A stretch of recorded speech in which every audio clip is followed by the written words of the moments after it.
Order for legislative session 2019-14, July 16, 2019. Those that like to stand and join us in the Lord's Prayer and Pledge of Allegiance, please do.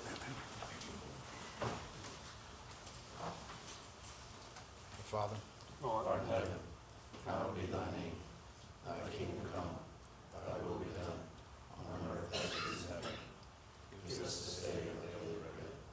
Forgive us our trespasses, as we forgive those who trespass against us. And lead us not into temptation, but deliver us from evil. For thine is the kingdom, and power, and glory forever. Amen. Pledge allegiance to the flag of the United States of America, and to the republic for which it stands, one nation, under God, indivisible, with liberty and justice for all. Thanks, Larry.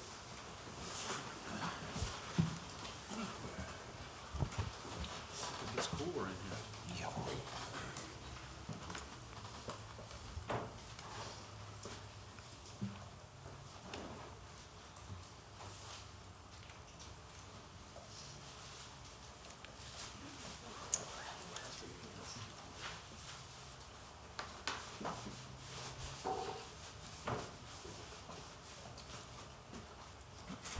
First item on the agenda, entertain a motion from council to approve the legislative minutes from July 2nd, 2019. So moved. Second? Second. Discussion, correction?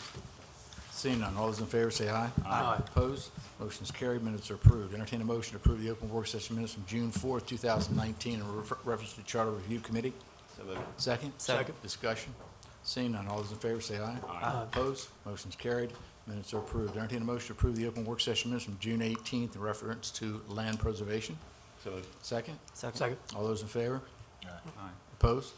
Motion is carried, minutes are approved. Entertain a motion to approve the open work session minutes from June 18th, 2019 in reference to the Honorary Street Sign Policy. So moved. Second? Second. Any discussion? Seeing none, all those in favor say aye. Aye. Opposed? Motion is carried, minutes are approved. Entertain a motion to approve the open work session minutes from June 18th, 2019 in reference to the County Council interviews at the District 2 seat. So moved. Second? Second. Any discussion or corrections? Seeing none, all those in favor say aye. Aye. Opposed? Motion's carried, minutes are approved. Good morning, Mrs. Hurley, how are you?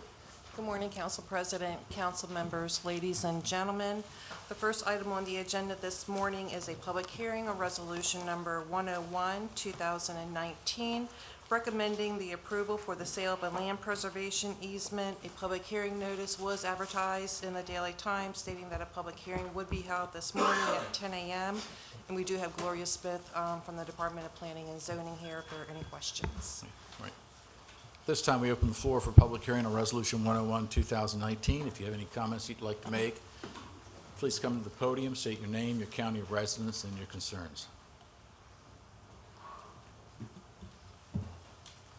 Seems like nobody wants to talk to you. That concludes public hearing on Resolution number 101, 2019. Entertain a motion from council to approve Resolution 101, 2019. So moved. Second. Second. Discussion. Good morning. Good morning. We have reviewed this already. At the work session, Yes? and in addition to the public hearing notice that was in the newspaper, we do notify adjoining property owners by mail and receive no comments. Okay, excellent. Any questions from council? Seeing none. All those in favor of Resolution 101, 2019, say aye. Aye. Opposed? Motion's carried, resolution passes. Councilman, Thank you. President, I want to abstain from that vote for connections to the And we have one project. abstention, sorry. Thank you. Thank you. Okay, next is resolution number 102, 2019. This is a public hearing to approve a relocation of a forest conservation easement containing .43 acres more or less. A public hearing notice was published on the county's website stating that a public hearing would be held today at 10 a.m. And we have Mr. Tyler Walston with the Department of Planning and Zoning if there are any questions. Thank you, Ms. Hurley. At this time, we open the floor for public hearing on Resolution number 102, 2019. Anybody has any comments you'd like to make, come to the podium, state your name, your county of residence, and what your concerns might be.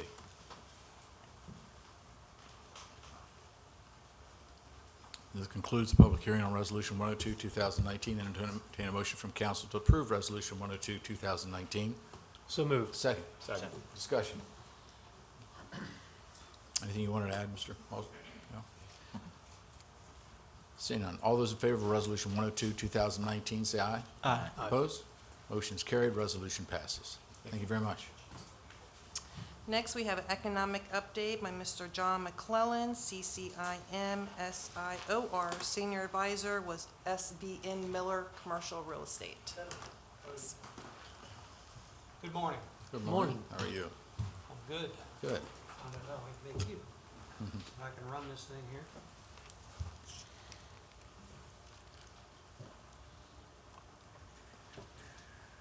Once you get up, John, wait until they have it on the PAT 14 slide as well. Thank you.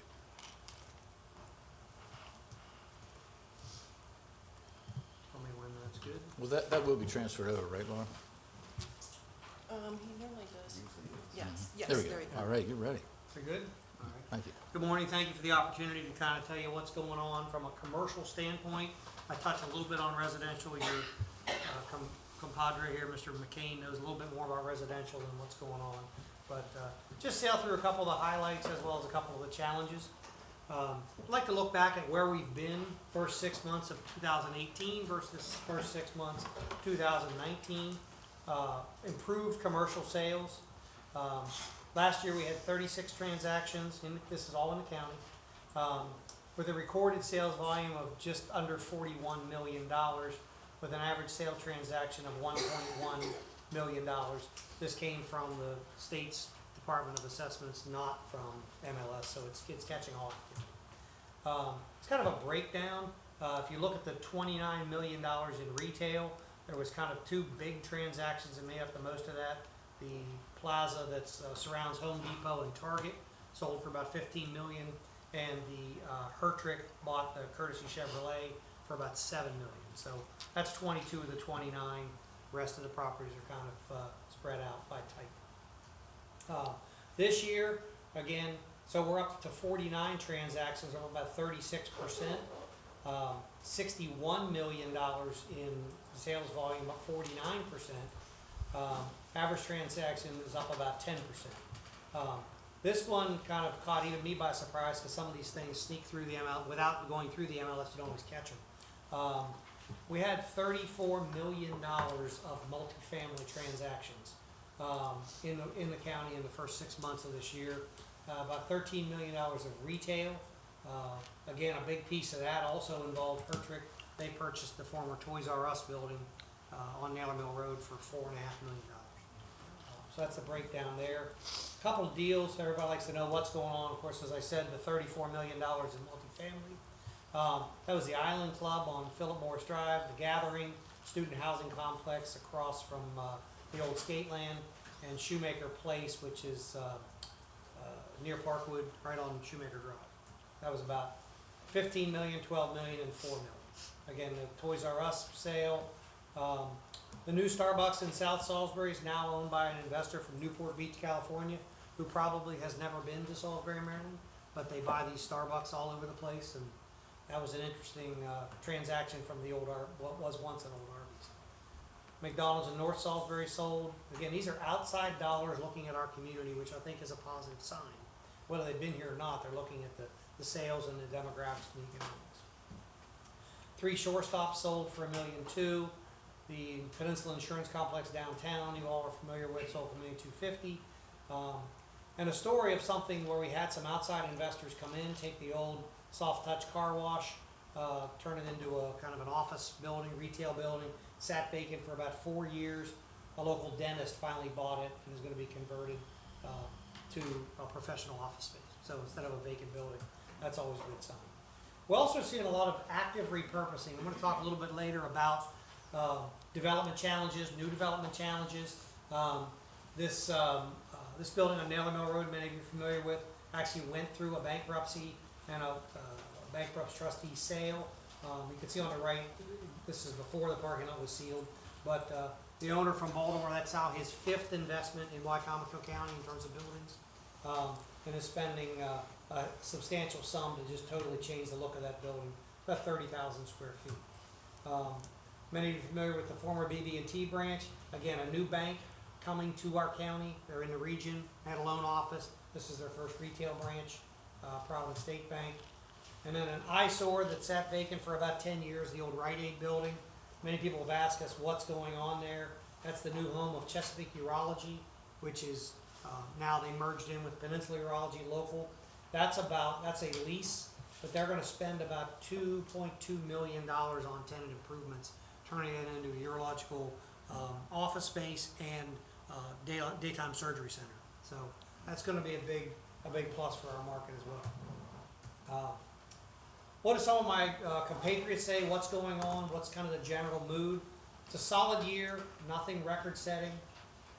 The biggest challenge we have is inventory. Supply and demand are a little out of whack. You talk later about signs and how many signs we have, but what's really available is sometimes a little bit of a misnomer. In the last month, we've gotten 3 new 30,000 square foot requests for industrial distribution space, which speaks well to the vibrant economy. Unfortunately, 2 of those 3 are probably gonna end up in Sussex County because our inventory is limited for what they want. One in particular wants 25-foot ceilings, loading docks, big truck yard. We don't have it. It just doesn't exist, which is both good and bad. Lots of money available. Banks and lenders are very strong, low rates, long amortizations. Unfortunately, new construction is a long, arduous process with both local governments and state governments, state highway. I know some folks that have been working on projects for 2 years and they're still not done. And they're asking for more and more extensions, which puts a tempering on the economy that I think needs to be addressed proactively. Changing medical requirements, as you recall, 20, 30 years ago, a lot of doctors were single practitioners or 1 or 2 partners. Now, as you saw last week with the merger of McCready and PRMC, how much of that is becoming much more consolidated, and that's changing where single or 2-person medical offices are now having to become accounting offices or surveyor offices for some other use, not medical. So that's kind of tempering that inventory. We're also talking to a lot of sellers are like, well, gee, if the market's so good, is it gonna get better? I don't know, maybe now's not the right time. Should I sell? If I sell, I'm gonna have a tax problem, what am I gonna buy? So that's tempering the market a little bit. I don't do residential, but I took a quick look at residential this morning. This year to date in Wicomico County, there's been 564 residential sales. I thought, boy, that seems pretty good. Last year there was 608, so we're on track. The problem is the active inventory right now is 389 units in Wicomico County. Bill will be the first to tell you that's a little out of whack. Pretty low. That's about 3 months Yeah, supply. typical balance would be probably 550, 600. Yeah, so it's tight, and of course, all those properties are not gonna sell. There's problems with some of them, as somebody said, a lot of trash on the market. But an active residential market is certainly important to our community to continue the churn of new jobs and growth and things that are happening. Anything on farm sales? I don't really study farm sales, unfortunately. I did really look. I'd be happy to look into it and give you some updates if you want. All right, Send you that's fine. something. Yeah. So where do you find that you might get to the point where it's affordable to do new construction as opposed to still waiting around for, to make the cheaper purchases of existing? I think the existing inventory has to be eaten up. And some of those adaptive repurposing, I mean, that's a lot of money on some of those projects, but when you look at what it would cost time and money to build out a new project, you're looking at a couple of years, and the most expensive part of any new construction is site work. With the new stormwater regs and state highway regs for access and safety controls, it's very expensive. Yeah, and that's a good point when you were talking about the being long and complex with new construction, but the expense just keeps growing. That long time period drives up the cost, but those soft costs, your architectural fees, your engineering fees, because of the site work and so forth, it can be exorbitant. And the approval process, what we're hearing from a lot of developers is the rules are changing. Okay, most developers will say, tell me what I need to do and I'll do it. But tell me what I need to do, and then you tell me I gotta do something different. Now my soft costs have accelerated even more, so that's a challenge. And we've heard the same concerns about residential construction as well as the supply and demand of the residential properties. Absolutely. I mean, we all remember back in the day when Wicomico was building 500 new houses a year, and streets were going in, and some of that. One of the biggest challenges we're here, and this is kind of relevant to the county council, is some of the challenges people were facing with septic systems. Right. And some of the arduous rules that, unfortunately, a lot of people are pointing at our health department. It's coming from the state, Right. as you know, but it's becoming more and more of a challenge, not even in new construction, in just residential sales, where there's something wrong with the system, and all of a sudden you got a mound in the front yard, which doesn't help anybody. Some projects that are coming on, people are gonna begin to call me a liar, because I've been saying this for 15 months, but we do have a letter of intent, and I'm supposed to follow up today to see if they're ready to pull the trigger. But it's a company who would be very popular in Salisbury, coming into a big part of the former It's Cape. full of airplane parts right now. isn't it? Yeah, right now it's full of airplane parts, you're correct.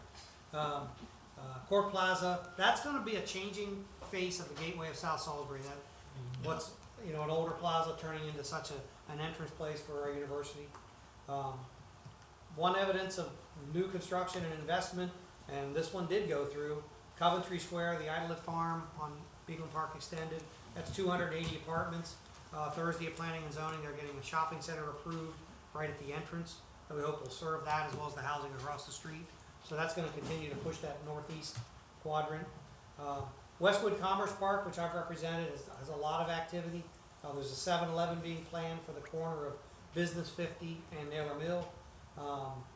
Trans Tech is the Freightliner dealership they're gonna build out on the bypass. Of course, you're all well familiar with the public safety complex plan for in there. So, a lot of things starting to really percolate in Westwood. Evidence of new construction, this was a failed subdivision, Parsons Lake behind the mall, is now built by one of the top high energy efficiency developers, Insight Homes. I think they're out of Bridgeville, but they're one of the top nationwide builders. They're building these 88 Super E townhomes where your electric bill is very, very affordable, and these are for rent, but they're renting them for top dollar quickly. So that's a sign of what's going on. Reality real estate signs, I get this all the time. You're making a ton because I see signs. That means the sign painter's making a ton. So, a couple quick examples. Somebody needs 10 to 15,000 square feet in Wicomico County. There might be 3 to 4 possible choices, and none of them are perfect. 2,500 to 3,500 retail, 1,350. 5 choices. Again, none of them are perfect. None of them are the exact size.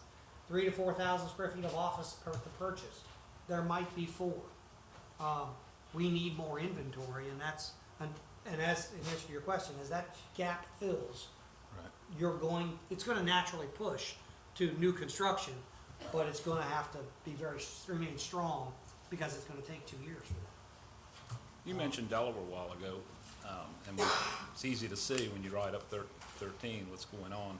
Do you think that's because of the ease of permitting and I know it's probably a combination. You got the sales tax issue for retail. But I've talked to people that said it's so much simpler getting things done up there. Yeah, it's pretty complicated. Until you run into DelDOT, DelDOT makes State Highway look like a walk in the park. Is that right? Right. They really do. And DelDOT controls every road. They control the Right. so-called county roads. Sussex for the most doesn't have part. county roads, yeah. Right, exactly. So that's a challenge. Sales tax is a real issue. I moved, Salisbury Automotive moved their Delmar, Maryland store to Right. Delmar, Delaware, primarily for sales tax competitive, because their competitors are up there. However, I had a CPA do a study one time for a client.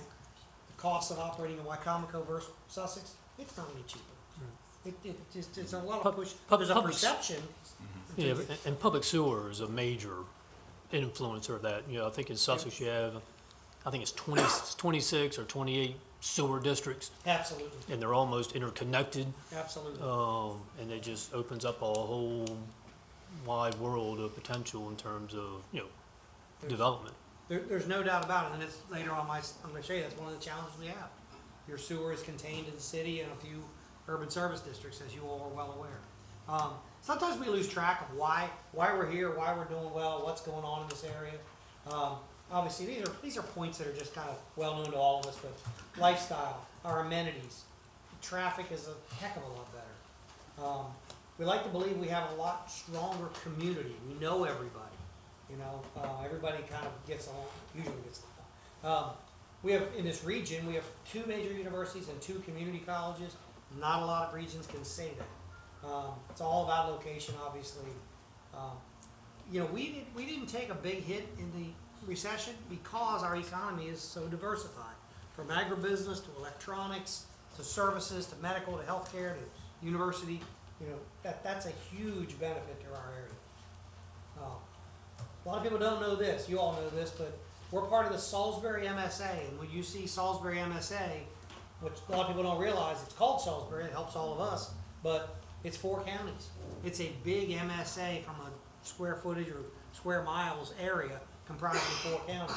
But 405,000 people, 59,000 median income, that increase in earnings was huge compared to other areas of the market, 17 to 18.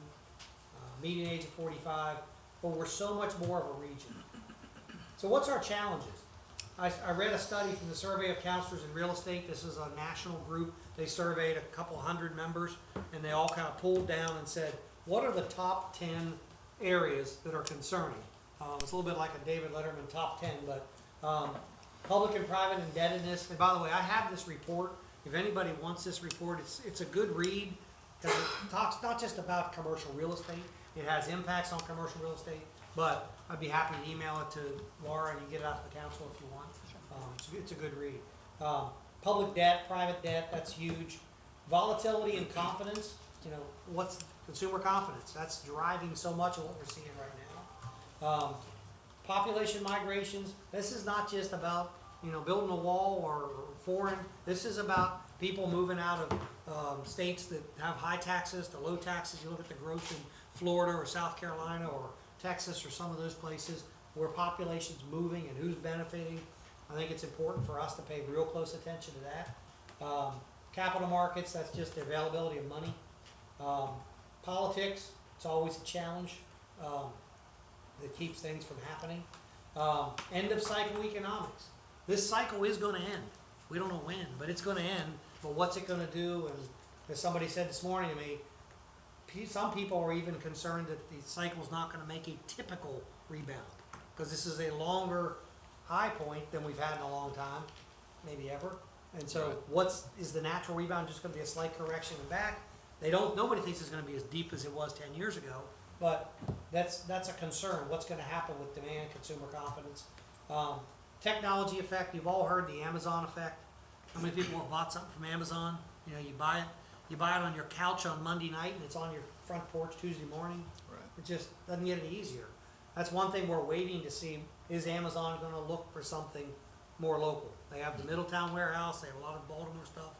If they're going to meet their 2-hour delivery nationwide, which is what they want, they're going to need something in Wicomico or Lower Sussex or somewhere around this region.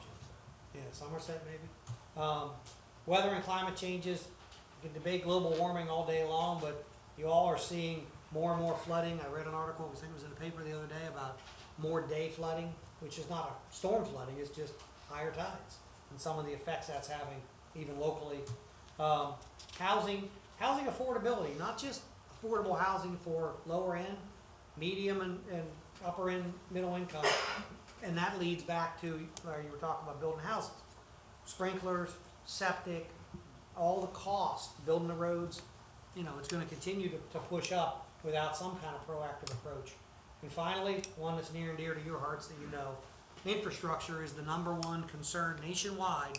Bridges, and that includes not just bridges and roads and sewers, but it includes, you know, airports, railroads, things like other important elements that drive the economy. Our regional challenges, obviously new housing growth, trying to do what's necessary to continue to push the incentives to push that growth. Educational improvements, you all have heard it, we all heard it. You know, money isn't necessarily the solution, but getting innovative about how you make your school system and your collegiate system, undergraduate, postgraduate, the best it can be. Improved approval process. You know, if that soft cost bill can be mitigated and time can be mitigated, people will want to do more business if they can get things done more quickly. There you go. Regional sanitary sewer. I don't know what the solution is. I don't know if the county could ever do something like that. That solves your septic problem. That solves your growth problem around the perimeter. How's it done? It's a challenge. I call it the denominator issue. You hear it a lot. You know, Salisbury's the number one both positive or we're the number one negative, no matter what it is. I call it a denominator because, as you all know, the daytime population of this city is 125, 150,000 people in here to work and shop and do whatever. And then if there's a crime that happens or an accident that happens, they divide that by the permanent population of the city, and you get a number that's out of whack. You know, you get a number that's out of whack if you take the retail square footage and divide it by the city of Salisbury. But obviously, Home Depot and Lowe's are serving people from Sussex County and Somerset County and places like that. So it's a denominator issue. It's just constantly got to be promoted. We keep winning we got to welcome new businesses. We just welcomed one last week. Some of you may have seen my article, a company from Anne Arundel County. Got fed up with the bureaucracy over there, came over, bought the old Purdue Training Center on Albert Street, and they're going to hire between 5 and 10 new people. It's an interesting company. Can't be like them. We got to bring outsiders in. We got to be friendly. We got to collaborate across the region because we are a region. We got to leverage the assets we have. I saw a lady walk in who knows something about the airport. We've got to continue. That's huge for our region. Obviously, water transport and rail. Wallops. It's just how many people you know live in Wicomico and work at Wallops? A lot. Educational resources, medical resources. All these are advantages we have that we can't lose sight of. What can council members do? You know, we're traveling. I don't think you're on vacation, business trip, wherever you are. You see an idea. See an interesting use of an old Kmart or an interesting use of an old factory. Bring the idea to us. You might, a couple of heads get together, we might come up with a unique idea. Present ideas and connections. Ask us about empty buildings. Throw your ideas at us. Collaborate. What do I expect? Delmarva is going to continue to be found. Obviously, in Sussex County, it's being found a lot east of 113. There's more activity now than there was in 2004. Bill has some stats, I'm sure, but they're selling a lot quicker. Confidence is waning. There's people asking questions, but it's still optimistic. One of our guys said, I've got millions and millions of dollars with clients that they can't find anything they want. So unfortunately, they're looking elsewhere. So there's still confidence. If we stay with our solid fundamentals, there's still opportunities. I hope we're going to see more ground-up construction, but that's got to be part of the approval process. And thank you. Good. Questions? I feel like I kept talking. Questions? Josh? Two things. Well, first of all, I should mention I just met my new neighbors. Kling family just moved in from Reston, Virginia. They discovered the Eastern Shore, and it's the third time in 3 months or so that I've heard about people loving the Nanticoke River and the assets that are here. So they moved here. They discovered it because their son wanted to go to college here. So that was actually pretty good. Question I had that you may not be able to answer, but I heard an interesting stat that there's only 6 malls left in Maryland, of which I'm not talking about strip malls or anything. Enclosed malls. Yeah, actual enclosed malls. I know, given Amazon and given the Walmart and others, that's put a lot of pressure on malls to exist as they did in the 80s and 90s. Do we know how ours is doing, or anything we can do to make sure that area stays vibrant? I don't do a lot of work with them all. Obviously, we've all seen the new tenants, Burlington Coat Factory, Tuesday Morning, Home Goods, some of those places that are taking the old JCPenney box. The one interesting thing, I forget which store it is a Tuesday Morning that doesn't have an exit into the mall. They're just outward facing, whereas most of the other stores would be inward face or face both ways. I've heard that their sales are strong and that they still have a pretty decent occupancy, minus Sears, which is just going to take a while to figure out what you do with that. Most of the regional malls are becoming lifestyle centers. You know, like Annapolis Town Center or someplace like that, where it's an indoor-outdoor, but there's also housing there and some of that.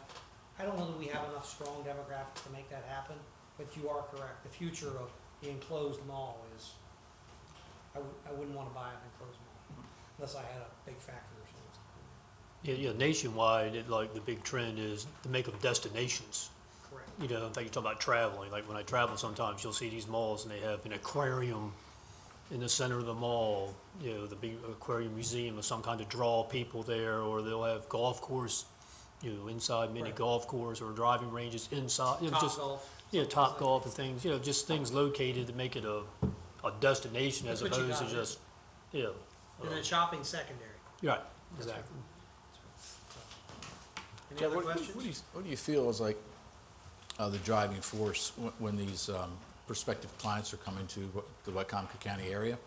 I mean, they have to sort of call you, and I would guess you had some type of a feel as to what their interests were. How do you see all these other issues coming to play, whether it's education, whether it's taxes, whether it's location, services? The industrial users that are coming, the 30,000 square foot distribution users, they're coming because regardless of what's going on in Sussex or Worcester or Somerset, this is still the urban core. This is still the center of so much of the commerce related to the hospital and university and the businesses that are here. Unfortunately, what a lot of them are doing, you've heard this, executives, whether they're Purdue or doctors or some other executive, they're coming here and they're moving to Worcester County or they're moving to Sussex County. Interestingly, the people I sold the Purdue Training Center to, they said, we don't want to commute, we hate commuting. So we're gonna live in Wicomico County, which is a Right. good thing. But that's what some of them are hearing, but, you know, I think the more we can do to continue, I would say residential construction, infrastructure, proactive infrastructure, whether it's sanitary sewer or, you know, I forget exactly where it stands, but I know you were looking at some capital to extend the West Side Collector Road. Finishing projects like that kind of tee it up and make it a lot easier for somebody to come in and be able to finish it, because they're not building the major road and all the subdivision. Okay. Other questions? Can you get those, your PowerPoint and your CRE Yep. document emailed to Laura? I'll send it to Laura, and you can send it out. Sure. Thank you. Anytime I can help any of you, please feel free to reach out. Thank you very much. Thank you very much. Thank you. Thanks, John. Good stuff.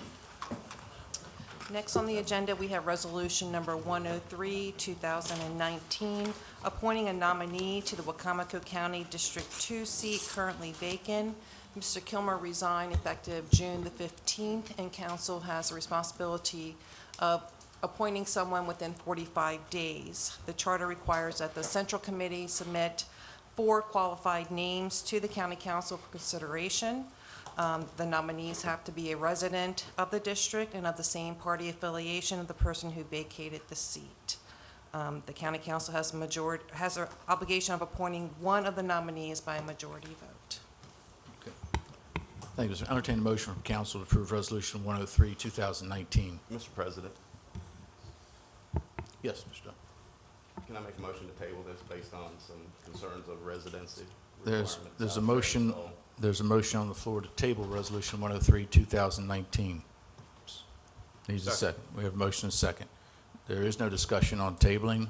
All those in favor of tabling Resolution 103, 2019, say aye. Aye. Opposed? Opposed?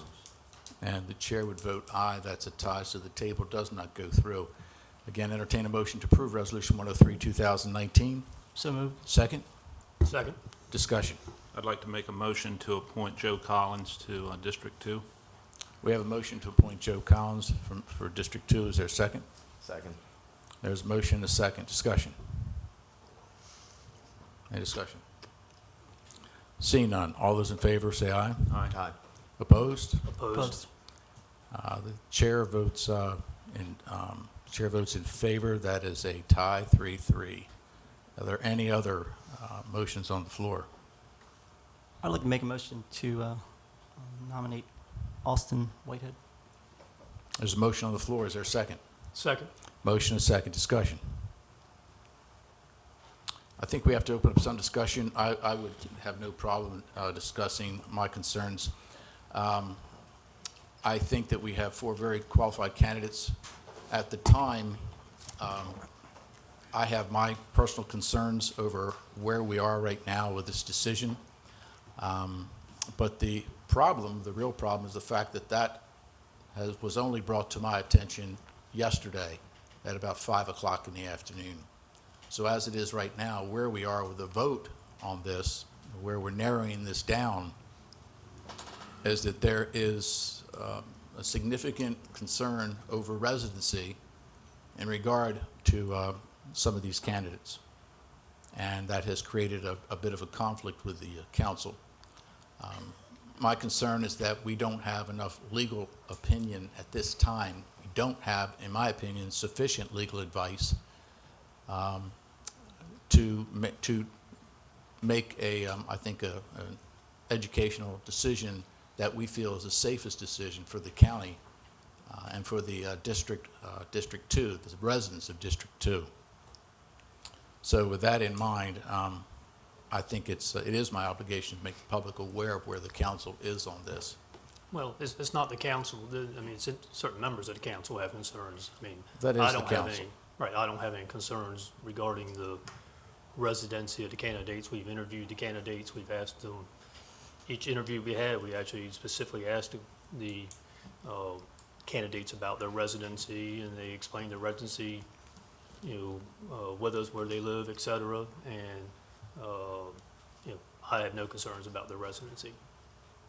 Any other discussion, Josh? A clarifying question on Section 205 vacancies.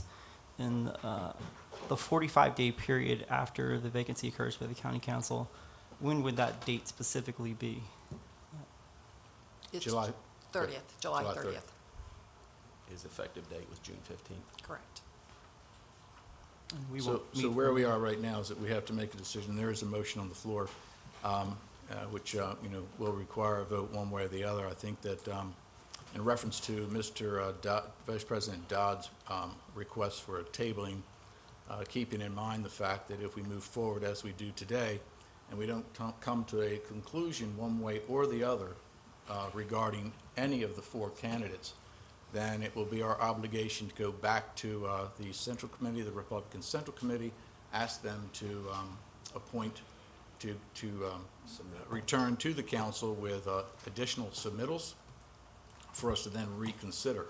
Unfortunately, what that does is take out of play the current four candidates that we have, and this will go by the wayside. So we would have to start the process all over again. Ms. Hurley, is that the case, or do we just simply go with a six-person council until the election in November, if a decision can't be made? I mean, if a decision can't be made, a decision can't be made. The charter doesn't speak to that. The charter says that the central committee has to submit 4 qualified individuals. So we would think that all 4 names submitted have been qualified by the central committee. Right, so we should be voting. We have 4 qualified individuals. I see no reason we can't make an educated vote. And we have a motion on the table. Understood. Any other discussion? Seeing none. Can All we have those- a roll yes, call vote, please? Certainly. All those in favor, say aye. Well, that's not a roll call vote. I understand, Bill, I'm not done yet. Thank you. All those in favor, say aye. We'll start with Josh Hastings. Larry Dodd, Have to say nay. Bill McCain, I vote in favor. Ernie Davis, Aye. Joe Holloway. I vote nay. Chair votes nay. It is a tie, so Another the tie. amendment fails. Any other amendments? Seeing none, resolution number 103-219 fails. Mrs. Hurley? Okay.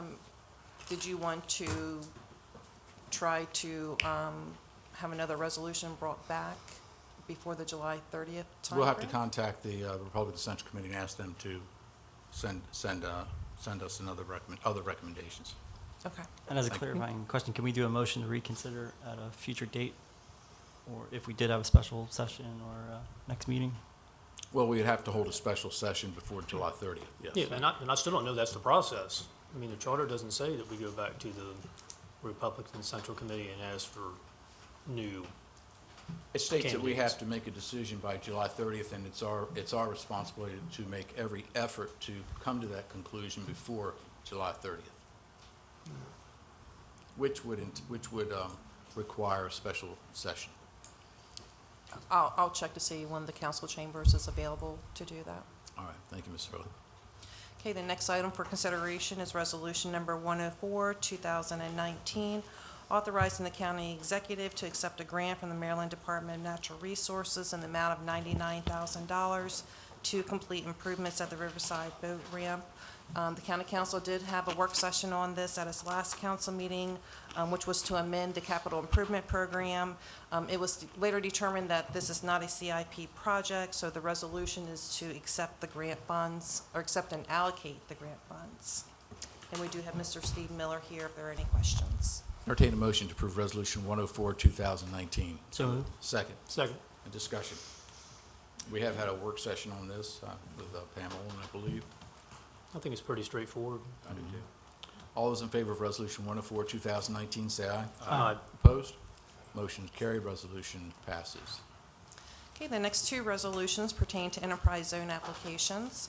In order for a business to qualify for enterprise zone benefits, it must meet one of the two statutory requirements, which are that the business must either make an investment in capital improvements of more than $50,000 or hire new employees since they have been located in the zone. The first resolution is number 105, 2019, declaring that Direcco Glen LLC is eligible to receive enterprise zone benefits for property at 600 Glen Avenue, Salisbury, Maryland. This business does qualify because they have invested more than $50,000 in capital improvements. Thank you, Ms. Hurley. Entertain a motion to approve Resolution 105, 2019. So moved. Second. Second. A discussion. Seeing none, all those in favor say aye. Aye. Opposed? Motion is carried. Resolution passes. Next is resolution number 106, 2019, declaring that Brandon C. Brenningham, Realtor, P.C., is eligible to receive enterprise zone benefits for property at 107 Williamsport Circle, Salisbury, Maryland. This business qualifies because they've hired more than 2 full-time employees. Entertain a motion to approve Resolution 106, 2019. So moved. Second. Second. Any discussion? Seeing none, all those in favor say aye. Aye. Opposed? Motion is carried. Resolution passes. The next item for consideration is resolution number 107, 2019, authorizing Albin Tractor Company, Inc. as a sole source vendor to provide proprietary parts, service costs, and preventive maintenance for the county's Caterpillar equipment for the fiscal year 20. This resolution does require a supermajority vote in order for it to pass, and we have Mr. Dallas Baker and Nick Rice, purchasing manager, here if there are any questions. Entertain a motion to approve Resolution 107, 2019. So moved. Second. Second. Discussion. Do we have questions? Requires a supermajority vote. All those in favor of Resolution 107, 2019, say aye. Aye. Opposed? Motion is carried. Resolution 107, 2019 passes unanimously. Next is resolution number 108, 2019, authorizing J.G. Parks and Son, Inc. as a sole source vendor to provide proprietary parts for the county's Western Star fleet for the fiscal year 2020. This resolution also requires a supermajority vote to pass. Entertain a motion to approve Resolution 108, 2019. So moved. Second. Second. Discussion. Seeing none, all those in favor say aye. Aye. Opposed? Motion is carried. Resolution 108, 2019 passes unanimously. Okay, the next item for consideration is resolution number 94, 2019, approving and adopting an honorary street sign policy and application. This resolution was first introduced on June the 4th. Since that time, council has had a few work sessions as well as a public hearing. And there has been a few proposed changes to the policy since that time. So in your briefing material, you will see a list of the suggested changes. We have Mr. Dallas Baker, Director of Public Works here, and Mr. Weston Young, Assistant Director of Administration, if there are any questions. Entertain a motion to approve Resolution 94, 2019. So moved. Second. Second. Discussion. Mr. Baker or Mr. Young?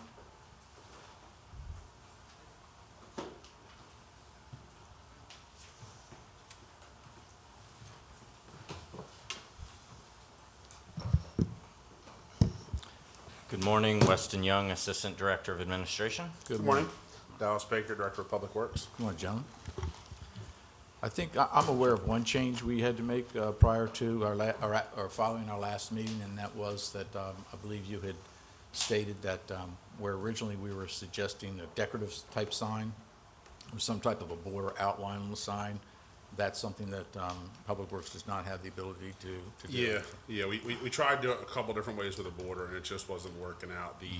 The font size shrinks down to where it's not gonna be readable, and it's just, yeah. Okay. We could go back and look at custom-made signs. That would likely increase the cost, because we're able to do the current signs in-house. Okay. Any questions from council? They'll have the durability to stand up, the ones you're gonna build. Yeah. So they won't have to be replaced every 3 or 4 years, or No, not until no. somebody runs over them with a truck or something. Yeah. I think there was some concern about the county emblem not lasting as long as, because these are the same material normal street signs are made out of. But the county emblem's a sticker that maybe, Somebody you know, might change the county emblem sometime too, right? that's possible, but if it doesn't change, there may be 2 or 3 changes of the sticker in its lifetime. Well, if you see the welcome sign on Snow Hill Road for Wicomico County, the county sticker, the seal is Still worn off. Oh, okay. Yeah, it'll generally hold up about 10 years. About the same as you see on our vehicles. Just every once in a while, we'd go out and slap some new stickers on. Yeah, so for this purpose, it's okay. Yeah. Okay. Any questions from anybody? No. Anything you gentlemen would like to add? Good job. Nope, I Take think care of it. this was a good collaborative effort. Yeah, Good. we didn't meddle too much in the side of the program. I think that's what he meant. All right, seeing none. All those in favor of Resolution 94, 2019, say aye. Aye. Opposed? Motion's carried. Resolution passes. Thank you very much, gentlemen.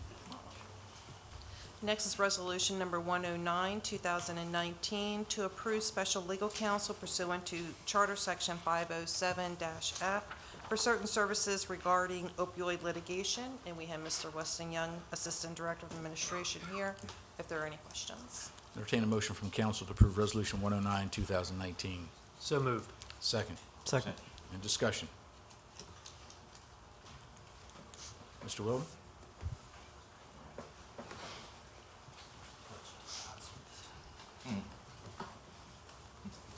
Good morning, Good morning. Paul Wilbur, County Attorney. Good morning. Does anyone have any questions in regard to this?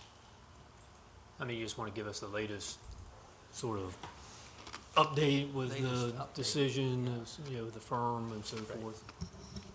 As I think I sent out to everybody a copy of the lawsuit that's been filed. An update I received yesterday afternoon was Mr. Novak, who's the named attorney, one of the named attorneys on that, has just been appointed to the executive committee along with Mr. Joe Rice, who's another attorney on the executive committee. So now the group that is involved on behalf of the county has 2 representatives on that small group, which is good. That's a favorable development. Now, out of the 24 Maryland counties, if Wicomico, if this resolution is approved, Wicomico will be the 19th out of the 24 counties. And just for your information, last week, Sussex County, Delaware, also jumped in with this same group of attorneys that the representation letter refers to. So the attorney that represents this case will get up to $10 million, or That 25%. 25% of whatever recovery. It's not an attorney, it's this whole group of attorneys that's representing. That's what I meant. Yes. So it's up to $10 million. Yeah, it's a sliding scale. Plus 20% of any portion. But that's pretty standard. Actually, a lot of class action lawsuits, it's 40%. So, Well, as it was explained to me by these attorneys, there will be 2 funds. One fund, when there's a settlement, will be for paying attorney's fees. One fund will be for paying litigants. So whether a county or a municipality is were represented or not, they're still going to have a deduction from their, we'll say, big recovery to go into this attorney fund. I guess the question that I might have is,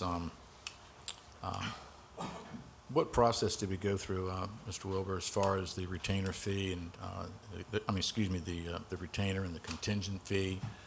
Were there negotiations in reference to that based on what Right. multiple law firms are offering? Right, there were, about 15 months ago, there were 3 firms that approached the county, and they each made a proposal, and this was the most financially favorable one to the county that's in this letter. Would it be more favorable if we were to be partnering with the Motley Rice firm? Well, they are part of this group. Right, they are. Would it be more favorable to Wicomico County if we were partnering or contracting with Motley Rice one-on-one as opposed to a law firm that is working with Motley Rice or under Motley Rice? Right. Well, Motley Rice did not make an approach to us. Right, but Motley Rice is representing Is, other counties and other organizations, correct? yes. Do you think it would benefit Wicomico County more if we were partnering with Motley Rice directly as opposed to a secondary law firm? Well, let's say that of the 3 who did approach the county, their proposals were all close to each other. If we approached a 4th firm and asked, particularly one that's already in the group, I think he's going to honor Right. the agreement that's already in place. I don't think he would present a different agreement. You say agreement, but we don't have an agreement in place yet. You mean? We don't have an approved one until there's a resolution. So you're Correct. saying that Motley Rice probably would be giving us the exact same offer that we're getting from these firms? That would be my best estimate, yes. When the payout comes, does the payout come to Motley Rice first and then the smaller portions then sort of work their way down to the other law firms? I think, yes, when if there is a settlement, then there would be a gross amount that would be due the county, and the court's going to say how much of that would go into the attorney fee pot. Mm-hmm. And then there will be the pot that would come directly to the county. Now, the attorney fee pot is going to be divided up among the group of attorneys as they have all agreed. So I guess what you're saying is, let's say it's 25%, that if it were awarded, then you're saying that 25% would go to Motley Rice. That would be distributed to all of the attorneys and all the firms. Right, the contingent fee that would come out to the group of attorneys would all be a split up of that 25%. Okay. Based on what relationships they have with each other. Right, whatever relationships they have. Right.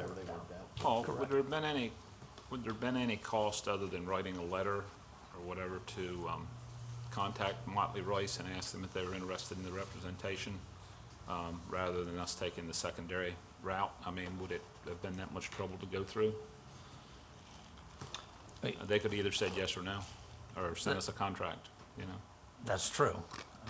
I mean, we didn't explore that. We did not explore a separate deal direct with Motley Rice. Although they do have counties on board directly with them, correct? I would assume so. Yeah, I don't, okay. I don't know exactly which firms of this group of firms signed up which counties. Wicomico would be the 9th Maryland county that this group represents. I mean, I take it like kind of like buying a product. If you get interested in buying a product and you got 3 people trying to sell you one, and there's 4 or 5 other people, you might want to check with them to make sure you're getting the best deal. I'm wondering if we're not cutting yourself short just because they approached us. I think in the case of Motley Rice, since they are in the group, they are the lead counsel of the group that we're in, I would be surprised if they said they would do it differently. And we had three But to We choose had among. three It already. wasn't, But we this isn't didn't the only ask. one. we didn't ask. No, we did not ask All right, them okay. directly. That's correct. I guess the other question I would have was, what, outside of their contingency fees, et cetera, I guess part of the agreement is that they would be reimbursed for out-of-pocket expenses, including travel. What restrictions might we have on that so that it's sort of not like an open checkbook? Like any law firm, they're going to take, the travel, the depositions, the court cost, whatever is appropriate to represent the county and represent all these plaintiffs all across the country.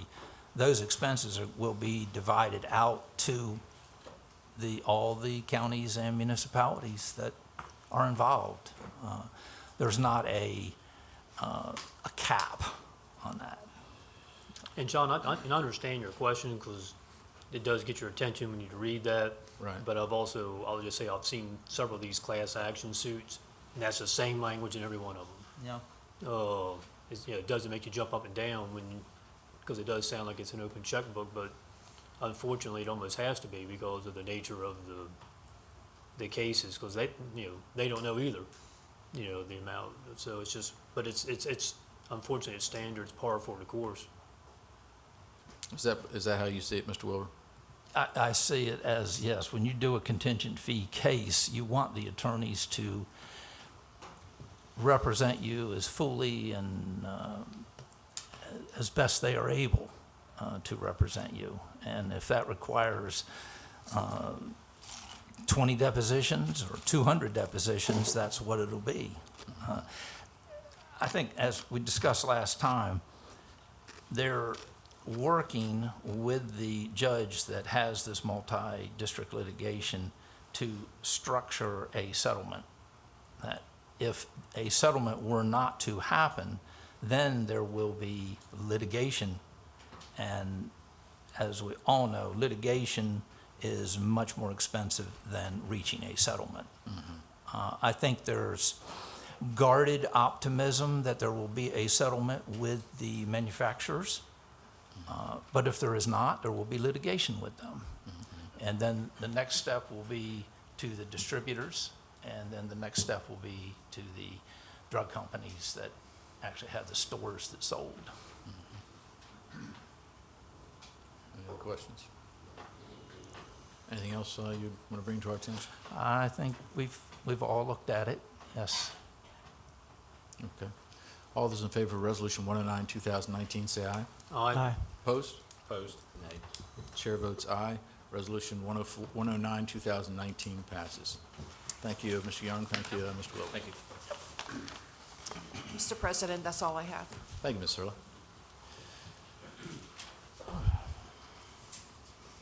At this time, we open the floor for public comments. If you have any comments you'd like to make, come to the podium. Excuse me. Yes. Yep. Got What one did I more. miss? I'm sorry. Sorry, Steve. Skip down there. I'll wait. Mr. Roser? No, hang on, Mary. We have to go through Mr. Roser first here. Mr. Roser, good morning. Good morning. Thank you, Mr. President. I call your attention to Resolution 110, 2019 concerning the consultation with the auto leases. Entertain a motion from council to approve Resolution 110, 2019. So moved. Second. Second. Discussion. If I Mr. may, Roser? yes. We set out on this project as a very simple cost-benefit analysis. That's what we envisioned when we first started this little project. The idea was to review available leases and then review the state blanket POs for similar vehicles. What you would do normally in that situation is take the present value of the lease payments over the course of the lease and compare that to the purchase price. However, we found that in the leases themselves, there were numerous variables that affected the actual cost, such as realized value at disposition, miles driven, disposition fees, lease terms, and fuel costs, to mention a few. What we asked of the vendor, and Mr. Hitchens is going to put it up on the screen, it's also on page 3 of the consult report, is a matrix that was in the original submission from the vendor as far as how the savings were calculated for the county as a result of the leases. There we go. Can you shrink that down a little bit? What you're going to see, there you go, and the column in the middle there that says estimated equity from leased vehicles was the part that they added. It was closed, that amount, their negatives, that were closed to the lease payments in the original calculation. We didn't quite understand that, and the vendor was kind enough to break that out for us so that we did understand exactly how they came to their calculations. Those numbers from 2023 till the end of the period, 2028, in that column are resale figures from the vehicles once the county gets through with them. We basically own them, and then we are able to, through a system with the vendor, put these vehicles on the market. And so a lot of the savings that we're realizing in this scenario are being driven by the resale of the vehicles once the county is finished with them. All these other variables also come into play, but that is a major one. The total here, as you can see, is $1.8 million, which again figures prominently into the average annual savings of $77,000. The vendor tells us and indicates that these figures are conservative. I mean, you're going to sell a car on an open market. It's an estimate. A lot of the things in this scenario are estimates. And they tell us they're conservative estimates. Unfortunately, the auditors are not able to test that at this time. So therefore, the results were inconclusive on this consult that we were asked to do.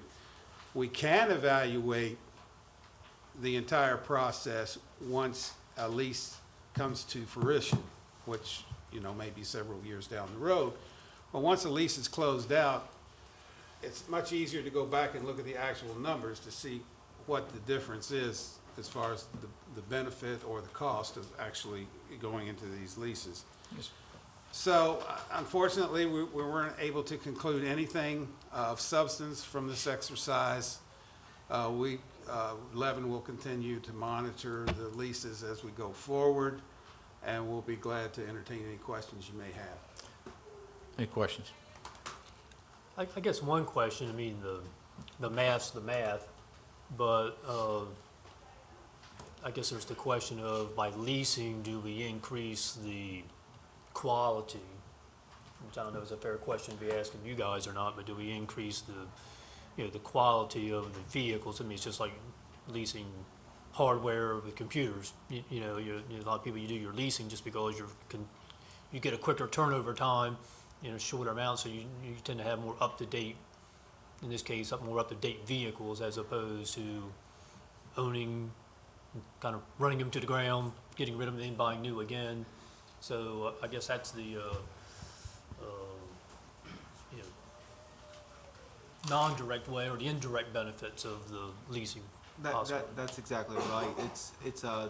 That is one of the benefits of leasing, is that you can get a lot more vehicles at one time. In this case, I think it was around 53 this past year they leased, whereas if we had bought them outright, we may have bought 8 to 12. So you're getting a lot more new vehicles, higher quality, as you said. What the auditors concentrated on, and here was the objective portions of this scenario, but there are, as you mentioned, and Levin is quite right, a lot of subjective components to this, not the least of which is the one you just mentioned. And I agree with Councilman McCain as well as you gentlemen. I think that we were sort of at an impasse with our vehicles, especially with the Sheriff's Department. We just had more that had been dragged, especially through the recession. We had extended our the lifetime of these vehicles beyond what was even acceptable based on the models they had and the risk that we were exposing them to. And even though I am not so much in favor of leases, because I've always felt that purchasing saved you more than leasing if you're going to keep the vehicle more than 3 years. I've always felt that was the right way to go. But similar to what Councilman McCain is suggesting, we were at an impasse. And I think you have to sort of look the other way and go, hey, we may recognize it's costing us more per year, but this is going to get us out of a hole, allow us to regroup, get good vehicles on the road, quality vehicles on the road, and hopefully maybe in the longer term, Mr. Roser, when we've had more chance to evaluate it, we can see, a few years down the line whether we continue with this process or maybe do the buyout, keep the vehicles, and then get back into a cycle of buying new. May not ever happen. The number that you had, Mr. Roser, 77,260. We don't Yes. have that in our work or brief book. For some reason, not on the chart that I'm looking at, unless it's the next chart down. No, I don't have that in mind for some reason. Is that a $77,260 savings with all of the 125 vehicles over 10 yes, years? that's annualized, That's an annual. per year. Okay, so in doing the quick math on 77,000 for 125 vehicles, we're saving about $618 per vehicle on a lease. Maybe? I just divided it.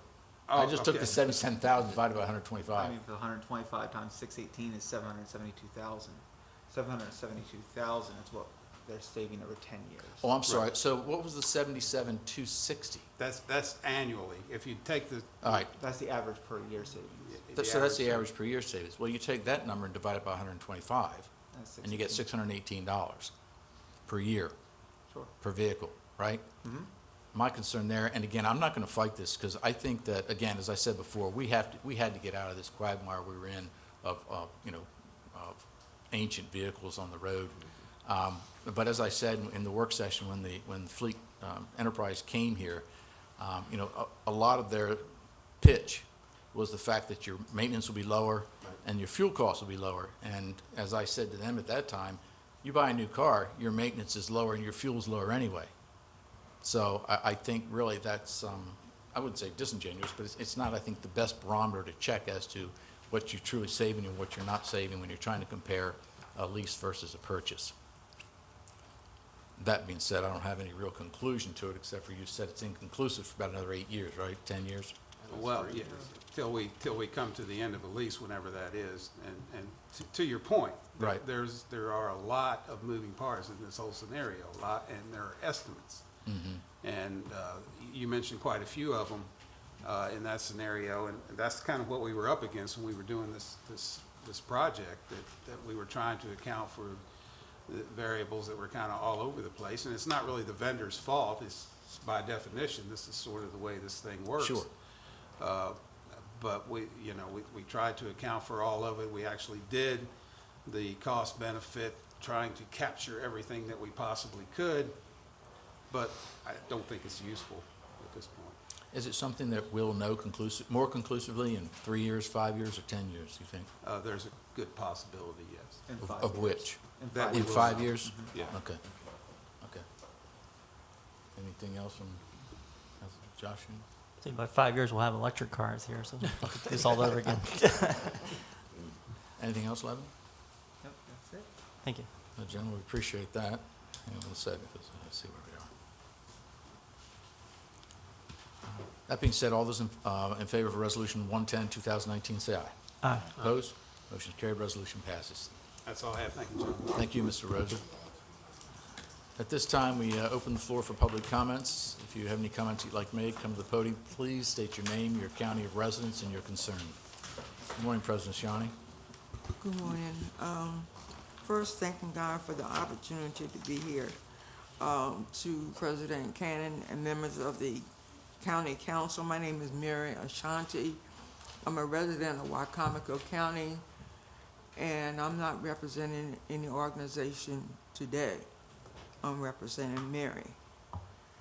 As I sat here and I listened to this situation in reference to the replacement of the county council person, I was dismayed, confused, and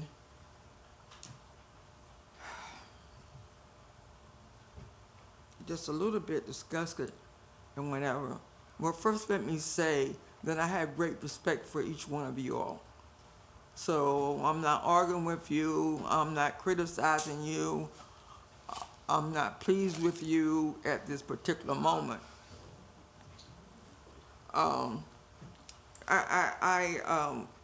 I would not want to see the 4 recommendations lose out or be taken out of the running. The Republican Central Committee did their job. They gave you 4 recommendations, and out of those 4, I'm concerned that you could not pick one out of that. That's the thing that puzzles me. That's the thing that's upsetting to me. And the other thing about it is, and you don't have to answer this, but don't you all talk to each other before you all get out here to us and whatever? It just, when we're sitting out there looking, it looked like, well, they didn't have a conversation with each other. They didn't have like a backup plan or something. But out of 4, you couldn't come up with one. I don't understand. I don't understand. Mary, I don't normally comment public comments, but I would say this now. I could also say it on the presidential comments, but I agree with you 100%. It's not a good time. The biggest issue that came up, which is what I tried to express earlier, is the fact that some additional information came to the council only 5 o'clock last night, which has created the problem. But there's the Board of Elections. I don't, they're registered at the Board of Elections. Wherever they're registered, it seems like that would be it. And there's the Department of Motor Vehicles. There's where they get their mail. Attempts were made to reach out for legal advice on this because honestly, I don't like to defer to council opinion if we need legal opinion. And the time allotment didn't allow for that. Mrs. Ashani, I agree with you. If we could, Make a comment? any other public comments, please?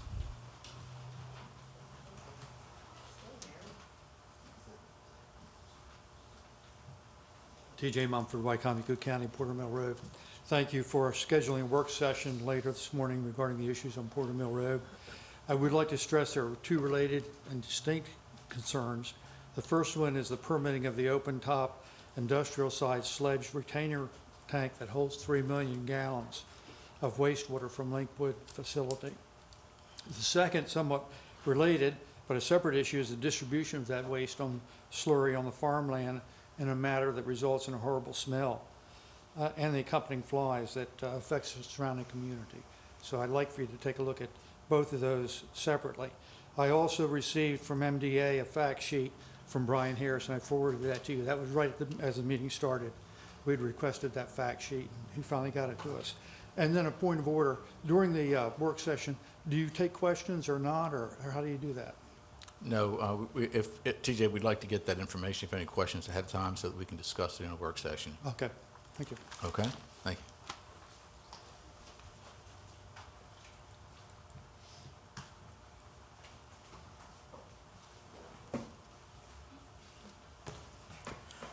Good morning, Council, President Cannon, council members, and to citizens sitting in the audience and those at home. I must rise to agree with Mary after sitting here watching individuals come forward from the county, from that particular district, to offer their services. And I listened to some of the questions that were asked of each candidate. 2 in particular. One is, where's your residence? Do you reside in that district, which was affirmed? And it's just hard to sit and watch that when you have said, and I understand Ms. Hurley said these are 4 qualified candidates, right? That's what was said. 4 qualified candidates. And the other question you asked had to do with being concerned about the citizenry of Wicomico County and not being partisan. And believe it or not, even within parties, whether it be Democrat or Republican, there are factions. And some of you guys have been sitting here for quite a while as council members. And to the citizens and voting public in Wicomico County, it's time to now consider how we move forward and whether we're going to take advantage of a fleeting opportunity to project ourselves higher as a county, or whether we're going to continue to be a place where the old boy system, a lot of backroom politics, and a lot of other things take place, because I cannot understand how everybody can look at the same facts and at the end of the journey, after all the vetting, still be confused. Out of 4 people who you shared with the public were qualified candidates. So I'm encouraging the citizens of this county to begin to consider what kind of county do we want, how are we going to move forward, and what are we going to do about it? Thank you. Thank you, Mr. Waters.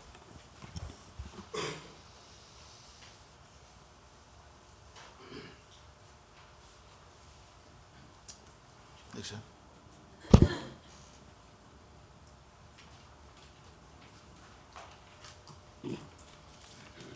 Good morning, Mr. President, members of the council. My name is John Grout, and I'm a resident of the county on Cooper Road. This morning, I'm representing the Wicomico Environmental Trust.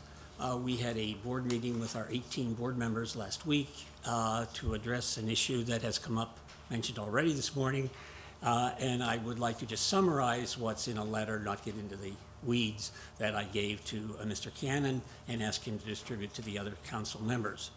The issue is the concern that was expressed over the slurry tank, 30 million gallons, to be, which has been approved evidently by the planning and zoning, to be put near Hebron.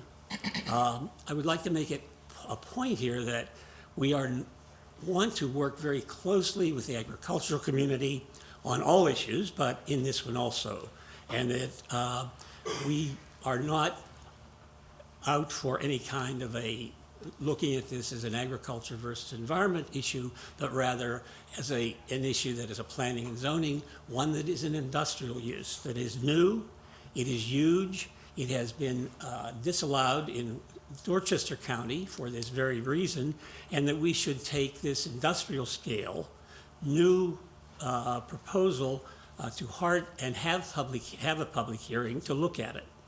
One of our concerns, it's stated in the letter, as you will get into, there's almost no oversight once this 30 million gallon tank is placed there. There is no rim around it to catch if it were to malfunction.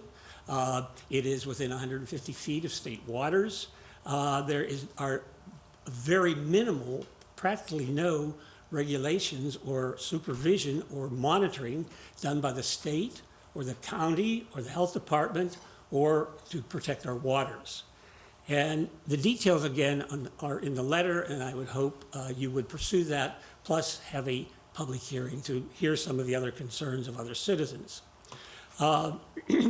We also believe that the Wicomico County Planning Department did not give sufficient consideration to all of the elements that are in the plan.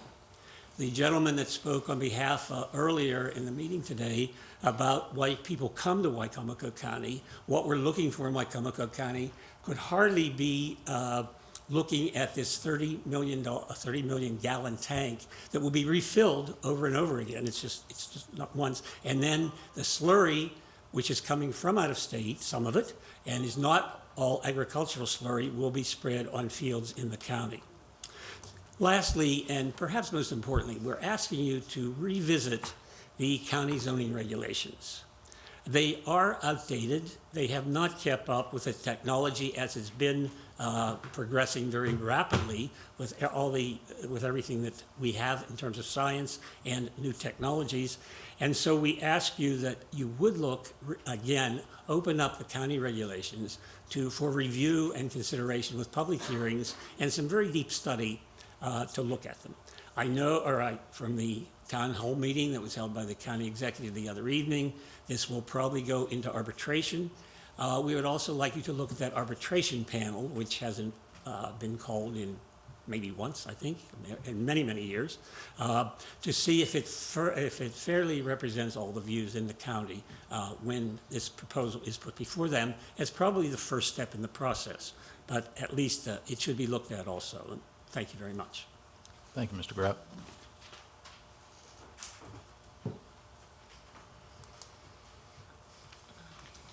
Good morning. Joan Strang, Vice President of Maryland Building Industry Association. I currently live in Worcester County. I would like to encourage the council to approve the letter of support for House Bill 19 to remove single-family dwellings from the mandated requirements for automatic sprinkler systems.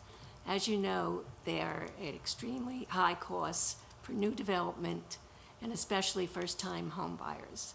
This is a push by Worcester County Commissioners. They have revised their building permit. They've made a draft to allow the homeowner who is purchasing the property to either opt in or opt out of installing sprinklers in single-family homes because of the cost. And they are trying to introduce legislation in the next legislative session and would like to have the support of all the rural counties so that we can get this moved through the legislature this year. Thank you. Thank you. Excuse me, Joan? Yes. Right here, this way. Have they contacted the rural, have you contacted the Rural Counties Coalition, Mako Rural Counties Coalition? Yes, they have. They have sent out letters to all the counties. They've sent out letters to all representatives at the state level, and they have sent a package to the governor looking for support. So they have contacted the Rural Counties Coalition? Right. Okay, thank you. Any other public comments?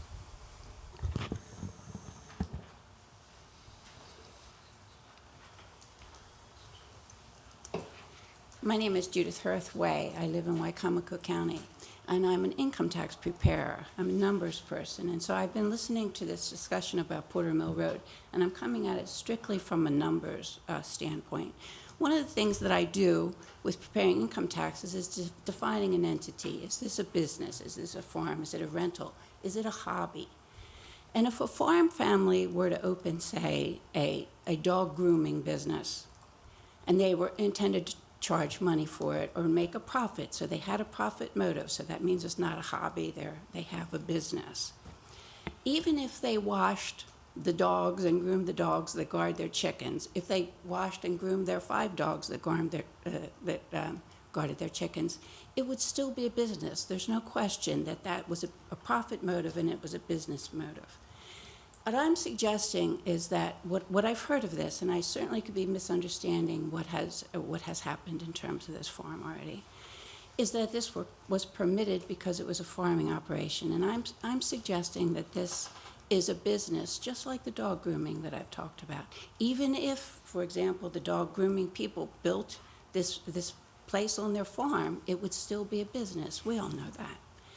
And I'm saying this strictly by the numbers. Now, Mr. Grout said 30 million gallons. I think the proper amount is 3 million, I believe. But even then, that's a lot of gallons.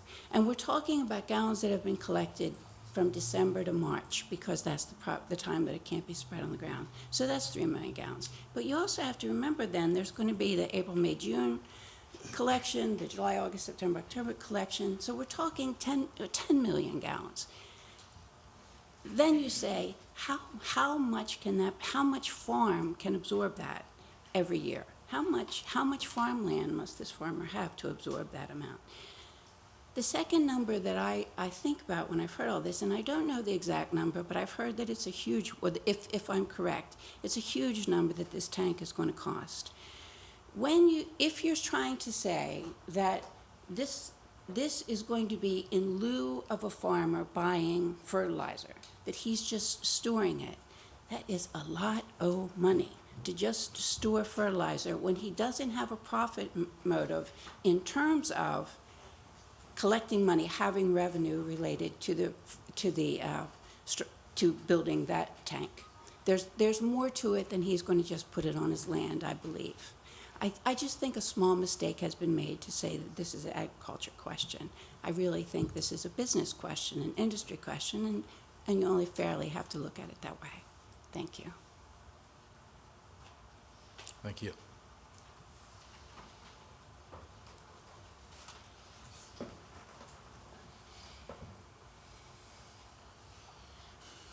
Good morning. My name is Jay Martin, Wicomico County at 20980 Nanticoke Road. I also serve as president of the Friends of the Nanticoke River. I'm speaking partially in that capacity, but also just some of my own thoughts.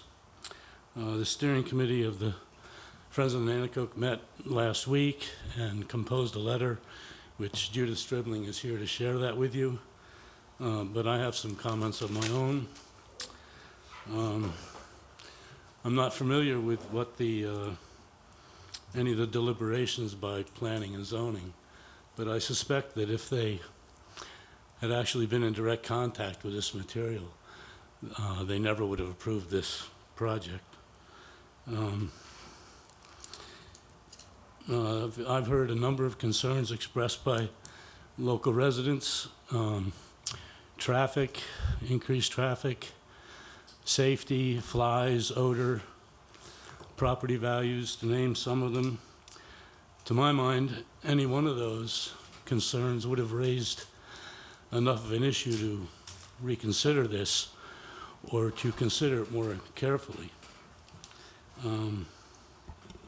Taken together, those concerns, I think, should absolutely stop this project. And I'm hoping that the county council can find a means to do that. Thank you. Thank you.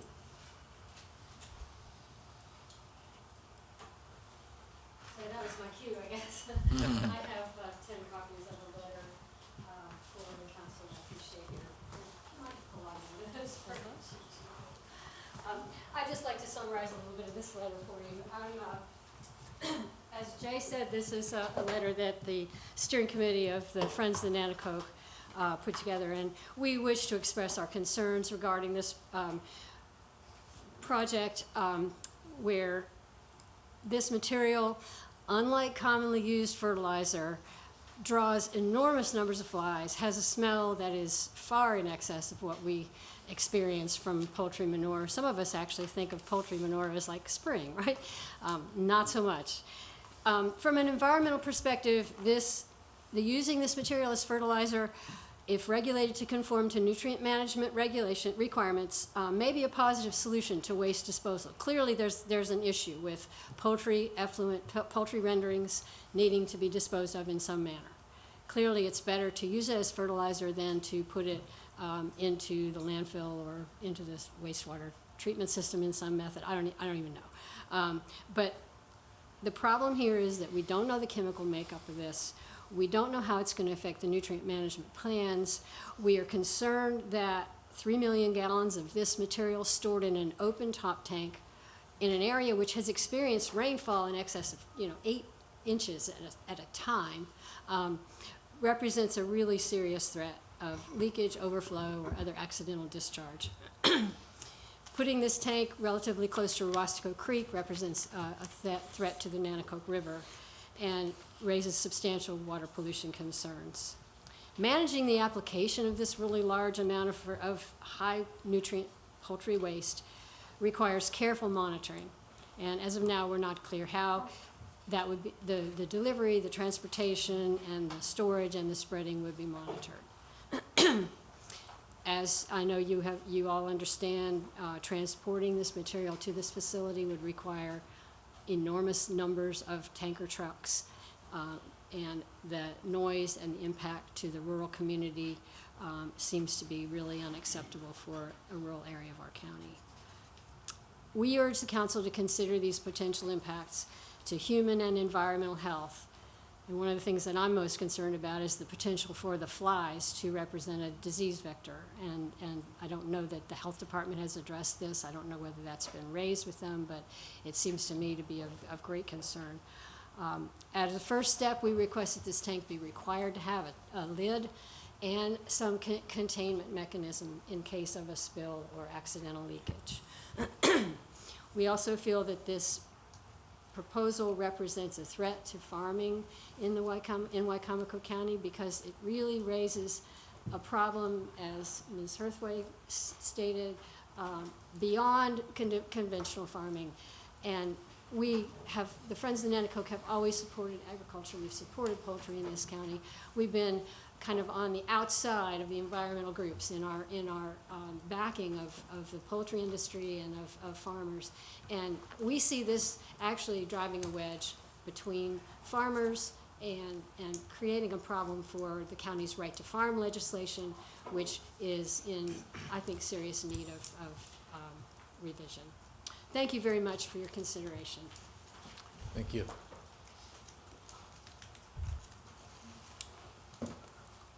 Good morning. Gary Mansell, Podium Road, Wicomico County. Am I allowed to ask you a question? Or can I put a question to you? It's mostly for a statement. You can certainly Okay, ask a question. We will get back to I'll you. put a question to you. Thank you. Do most of you live in Salisbury area, I'm assuming, or in and out? How would you like it in your backyard? Just think about that, please. 3 million gallons of chicken manure in your backyard. I don't think any of you would want that either. And please just reconsider this. It's going to destroy our neighborhood. Thanks, guys. Thank you. Any other public comments? That concludes public comments. Council comments. Josh. Two quick things. We spoke a lot of last couple meetings about opioid situation and the current lawsuit and how much money we could be getting or which law firm. But I, of course, didn't want the folks in the public to understand that, didn't want to think that we've lost sight of how opioid industry, the corporations that carried that out caused real damage to real families here in Wicomico County, and I didn't want everyone, we lost sight of that. That is important. The second thing I want to say was the county executive did have a town hall this past week, past Thursday I think it was, and just like there are multiple comments here about the 3 million gallon storage tank, question came up as if we could potentially put a moratorium on said projects of that type until a more formal process. We get to review our zoning and what's allowed and what could happen there. So I look forward to that discussion later on today. Oh, and while I see Dr. Grout here, John Grout. Is it Dr. Grout or is it just John? That's what I thought. I never get enough credit for that. Wicomico Environmental Trust, they actually are having their annual picnic this Saturday. I'm going to go to that. It's a good organization. Thank you. Thank you. Yes, sir. I know that a lot of people here today attended the town hall meeting, which the majority of the council did as well. And I think the same subject came up there about the 3 million gallon tank. And I had a long conversation with some of the people afterwards. And I do think that most of you know we are taking this into consideration, every single one of your comments. And it may take some time, but we're working on it, and we understand what you're saying. So thank you for your comments. Another thing, I think a lot of people from Wicomico County is going to J. Miller Tall's down at Chrisfield, a big annual event tomorrow. Keep one thing in mind, it's going to be very hot. It's going to be hot all week long, so make sure you are hydrated and stay safe. Any other comments? Could I please make a comment or two? I've had a stroke and I can't stand up. But something's on my mind and I want to relay it to the council. I've lived where I am since 1956. I'm 85 years old and I've farmed all my life and now I'm on a produce land. But what I don't understand is the county still owns that big field in front of me, and this guy rents it. But he's runs a sludge operation. He has 4 or 5 tractor trailers with the tanks on them. I've counted in the last week in May and first week in June, he hauled 70-some tractor trailer loads of sludge in there, which is 250 feet from my produce stand. Well, he injects the sludge, but he doesn't inject the odor, and the odor comes back. And in 5 days' time, it put us out of business in the produce business. We had to take everything off of our stand and take it to the landfill. Tomatoes, cantaloupes, peppers, onions, everything. Nobody could come because I didn't want to sell them a bag of flies. Those flies come from the sludge. The flies are only 1/3 the size of a regular fly. They're little teeny. Children between me and my Rockwell Crossroads could not play in their yards. You could look at the grass, and the grass was working with flies. My 2 next door neighbors said they couldn't cut their grass because flies were over their neck. And why does this fellow have to put the sludge on in May and June? The ground doesn't freeze in our way anymore. He could inject it in February or March, but he's done that 2 years out of 3. I'm going to bring my wife to a county council meeting, and she wants to tell you what she's been through. She stays up all night long, June the 7th, cooking and preparing food for all our guests who are coming to our grand opening, June the 8th. She cooks and never goes to bed. This year we served 141 people. But they didn't stay long because flies were all over. She had to throw 2 pots of things away because they left the lids off, and they were full of flies, thousands of them. We had people who came and they just ate a hot dog. They didn't eat pulled pork because you put it on their plate and it was full of flies. Why can't this sludge be put on in February, March, April? It doesn't freeze. So he's doing it to suit himself, not to suit us. And it doesn't suit us. It's all about the dollar. He's got 4 tractor trailers and he's hauling chicken waste galore. And I see him putting it on fields north of us that next year will be produce, watermelons or cantaloupes, or plastic. The rules say you cannot put sludge on where you're going to produce watermelons, cantaloupes, cucumbers. You can't do it. It's not healthy, but he does it. And I see it all the time because I travel a lot. And being I don't farm anymore, I see, I'm an expert. I see where people are making mistakes. But I feel like I am because I farmed since I was 14 years old. But I want to know why 2 years out of 3, they haul 70-some truckloads of sludge 250 feet from my produce stand, and then nobody could come. Because we don't want to make people sick, so we throw everything away off of the stand, and we start all over again about a week later. It comes a thunderstorm, and guess what? We use our chicken house to serve the people that day for opening day, and we set up tables for 150 people. But guess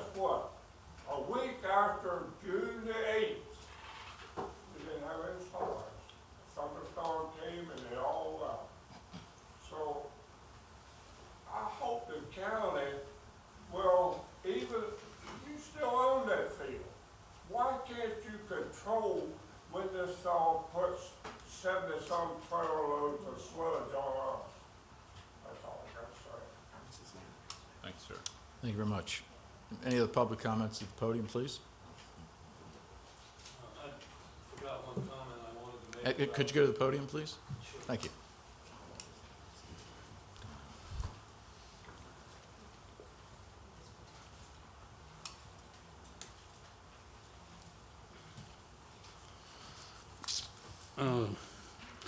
I'm also a semi-retired farmer. I don't know that we ever really fully retired, Bryce.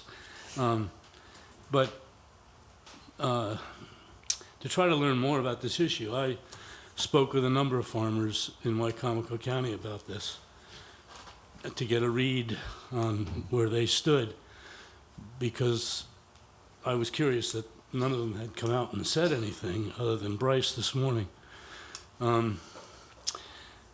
But I think not a single farmer that I spoke to is in favor of this and wants to see it happen.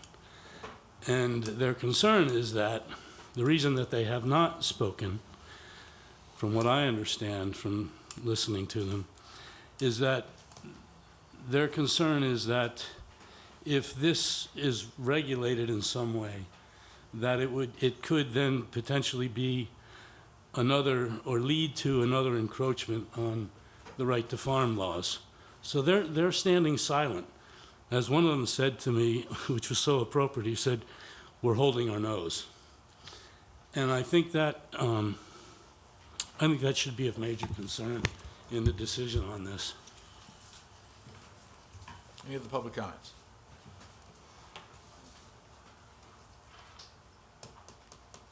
Seeing none, that concludes public comments. Council comments. Okay, Councilor I King? think we're back to me. Sure. Couple of quick comments. Actually, Gary, I was gonna make a comment when you were speaking at the podium, because I've mentioned this in previous meetings. Yeah, they actually spread the sludge across from where I live every year. Yeah, it's always the end of June, 1st of July, same time, and yeah, it's pretty repulsive. I do want to switch gears a little bit, and a little short positive story. I mean, most of you know this, but I actually chair the board of the corporate board of the YMCA's of the Chesapeake, and we have a camp, overnight camp in the Lower Shore YMCA, which is in Pocomoke, and we have kids from all over the Delmarva come, stay, and so forth.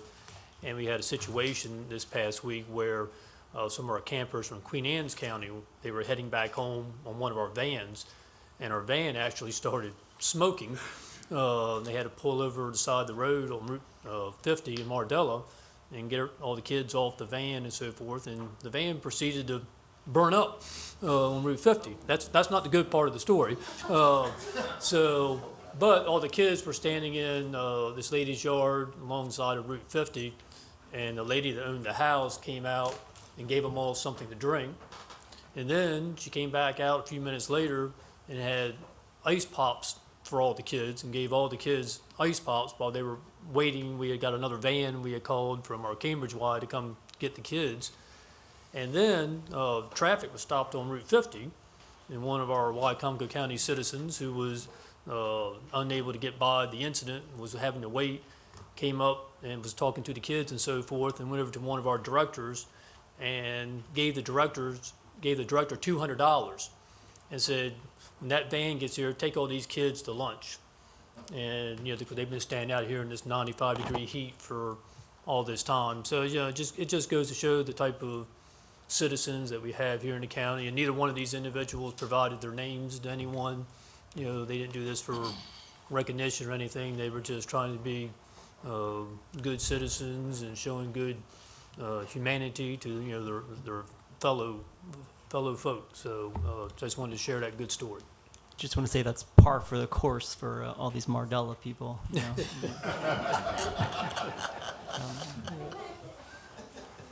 Any other council comments?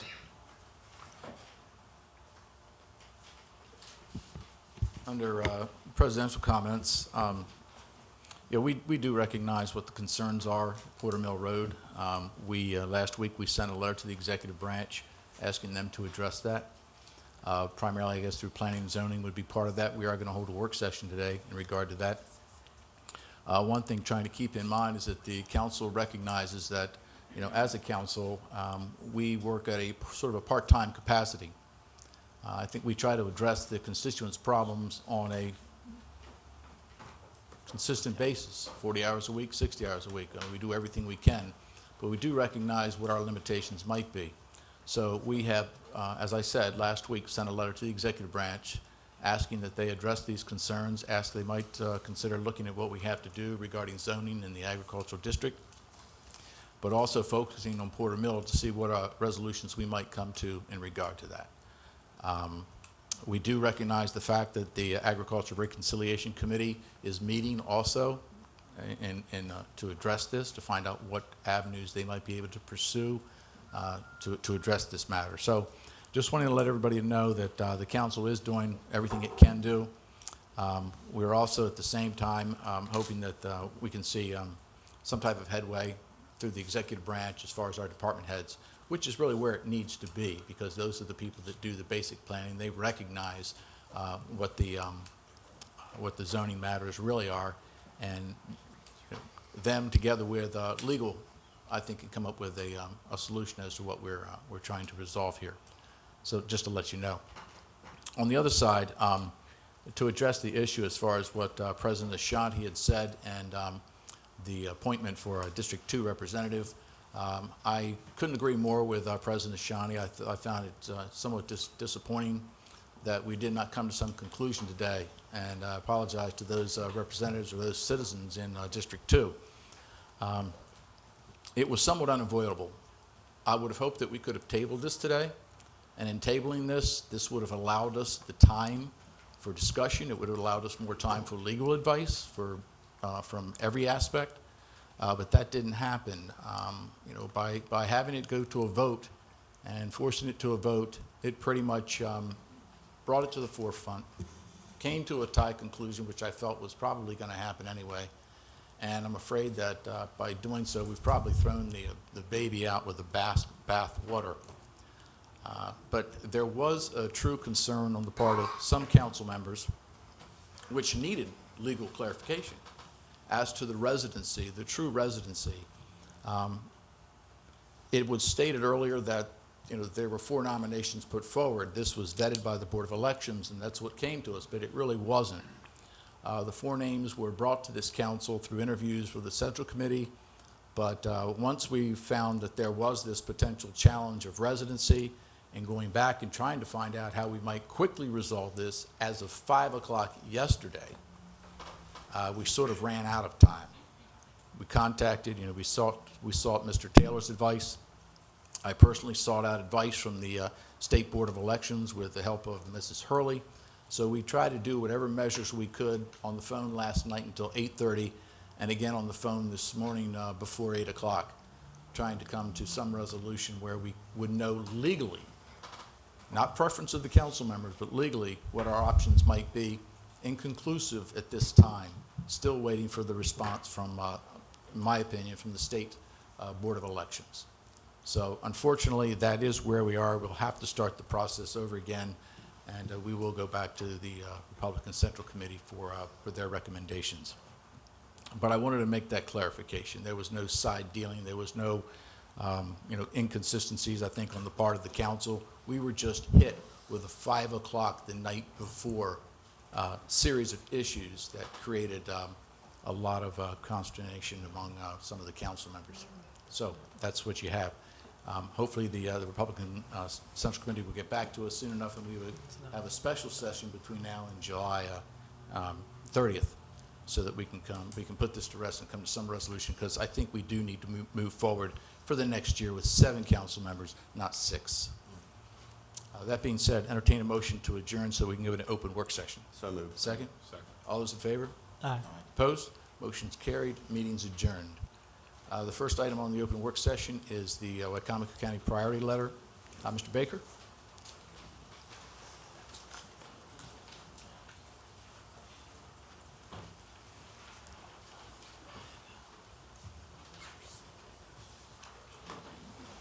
Good morning.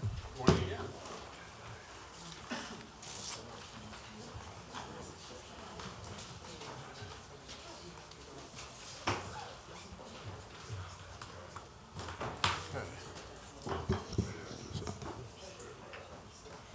If you will, John. settle. Take time.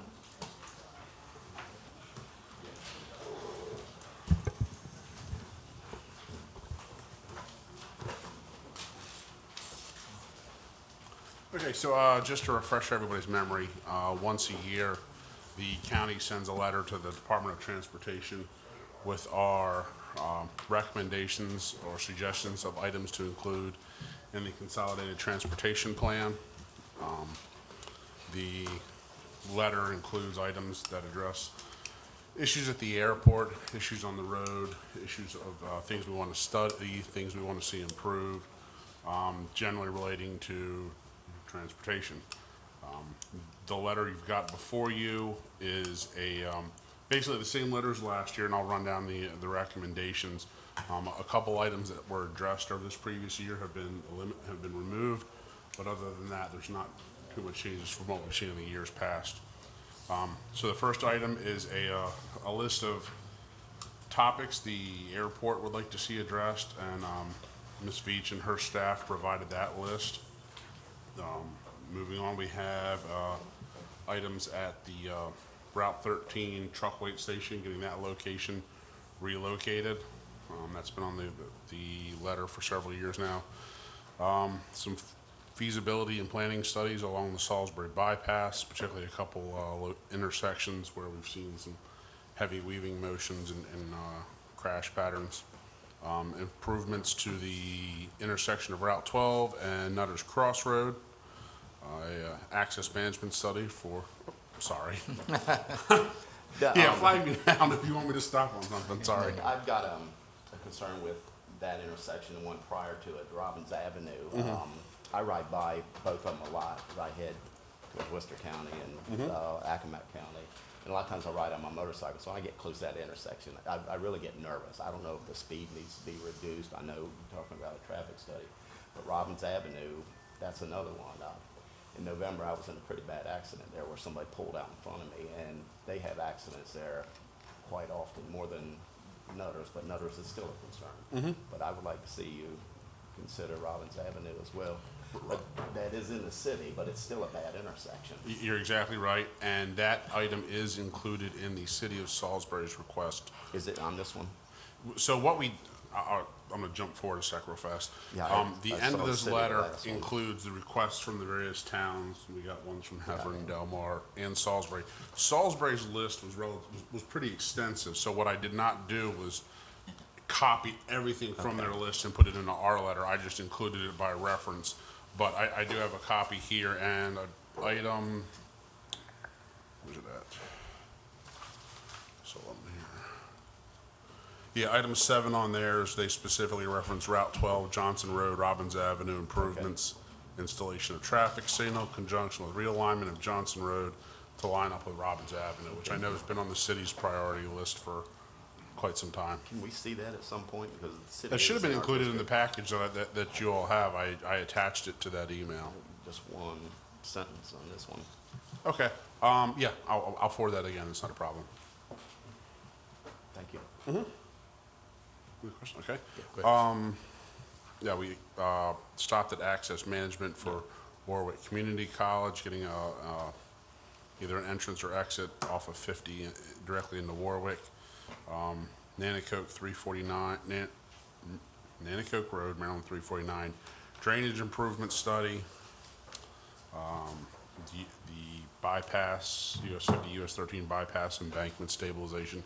This is over there by where the railroad tracks go under from Purdue, kind of just north of Old Ocean City Road. The banks are sloughing into Peggy Neck Branch and causing backup, so flooding problems for the folks that live along that corridor. Pedestrian improvements on sidewalk improvements for a couple locations around the county, mostly centralized in the metro core, and then the various municipal requests from Salisbury, Del Mar, Hebron, and Pittsville were the ones who responded. So you didn't put Wolston Switch and Mount Herman Road on there for the Well, light? That the previous request was for a speed reduction. Or a light, yeah. We'd had it both ways. and they did the speed reduction. Okay, and we can certainly add that back. And they did, and then that's great, and I think what the issue is now, they're waiting to see how the speed reduction affects, you know, the volume of accidents, I guess, you know, the severity of accidents, maybe, I don't know. But I think we still should keep that on the list. Okay, so add the item for the Mount Herman, yeah. Mount Herman Road and Walston Traffic. Switch Road, traffic signal. Possible traffic signal, if you wanna word it that way, you know. So, I think it's a wait and see game right now with the speed reduction to see how that affects things there, so. Yeah, we can add that back to the letter. That's not a And problem. that's just, what we're doing here is, it shows how this thing works. It took a while to get it done, but, you know, we, brought it to the state last year. They did some studies and, finally they did get the speed limit lowered. Took a while, yeah. So, anyway. Yep. Anything else that, comment or anything we'd like to include? I've got something, and I don't know if if it's even worth putting on there, but we've had a lot of requests, well, I say a lot, some requests from some of the council members of the town of Willards. Did you reach out to them about? Yeah, so the town requests were all filtered through planning and zoning. And I was working with Keith, and, you know, we reached out to all the incorporated towns and included everyone's comments that were. Well, I get from some of the council members down there, plus citizens, Bent Pine Road is kind of a connector road between 50 and 346, and it's about maybe a little over half a mile long. And it's owned by the town of Willards, but they don't have the money to fix it. Okay. And they're kind of thinking, due to the fact that they have, what is it, 610 to the west, to the east, and then in Pittsville they have the 60-foot road is maintained by the state between 50 and 346. They're kind of wondering if that couldn't be done the same. So I don't know whether that's something we could approach the state with or not. Well, we can include it in the, We can always ask, right? Yeah. Yeah, okay, all right. nothing beats a fail but a try. Yeah, that's right.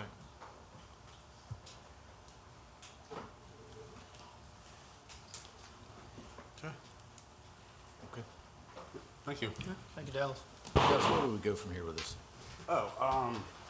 So the process is, once this gets approved, number one, I'll make the changes that are requested, send that back to the administration, forward to you guys again. And at that point, it will be, I believe it goes to a discussion with Secretary Ron at Summer Mako, and then formal submittal of the letter to the state delegates for their endorsement. And then from there, it would get submitted to the Department of Transportation in the fall, and then followed up by their CTP tour, which is also typically in the fall. Okay. All right. Yeah, the CTP tour is going to be on October the 10th this year, Okay, and it is on the Outlook calendar. great. Okay. Any questions? Thank you, Mr. Baker. Yep, thank you. Very quickly, we need to take a 5-minute recess before we get into our next work session. PAC 14 has to change a tape. Okay? Thank you.